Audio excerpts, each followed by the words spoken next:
সামনের গাড়ি অ্যাক্সিডেন্ট করে, পেছনের গাড়ি অপেক্ষা করে না, পাশ কাইটা কাইটা চলে যায়। জ্যাম বাজ্যা গেলে আরো চিৎকার শুরু করে, আরে লোক মরে গেছে, আরে মরলে মরুক বেটা, রাস্তা ক্লিয়ার করতে কম। ঠিক কিনা বলেন না কেন? ধরে বেটা বেটা কেডা মরছে না মরছে বেটা, এর লেগে বুঝি মানুষের রাস্তা আটকায় রেখে, মানে এই যুক্তি দেখা। তাহলে কেডা মরছে না মরছে মানে তোর মতো এক মানুষ মরছে। ঠিক কিনা বলেন না? তোর মতো এক সুস্থ সবল মানুষ মরছে বেটা, যে একটু আগে হাত নাড়তো পা নাড়তো, সেই মানুষটা এখন রক্তে ভাসতেছে বেটা। ভাবতাও নাই কিসের সময়, কার হাতে সময়? সবাই মেশিনের মতো যন্ত্রের মতো দৌড়াইতেছে। রাস্তায় দেখেন না সিএনজি অটো কি করে সবাই, কারো হাতে সময় নেই। ঠিক কিনা বলেন? কে কাকে ঠেলিয়া যাবে, কারো হাতে সময় নেই। কে কার জন্য থামবে?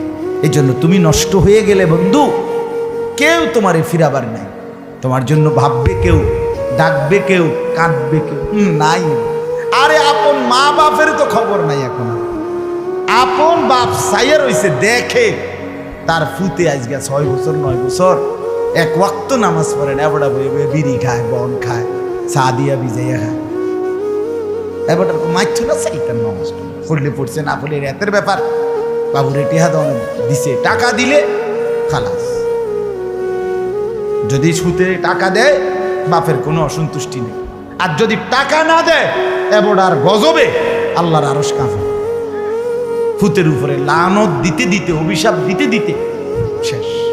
কারণ টাকা দেয় না, টাকা দেয় না, পুরা গ্রাম হাইটা হাইটা তখন মানুষের কাছে বদনাম।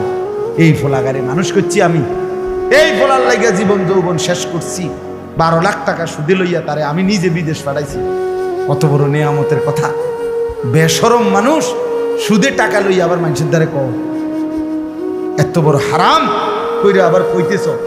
হ্যাঁ, 12 লাখ টাকা দিয়ে ফোলা বিদেশ পাঠাইছি আমি, কিস্তি লইছি আমি, সুদে লইছি আমি, আর অন ফোলা গাও একটা টাকা দেয় না। তার মানে সম্পর্কটা হয়ে গেছে এখন টাকা পয়সার ভিত্তি। আখেরাত কোথায়? আখেরাত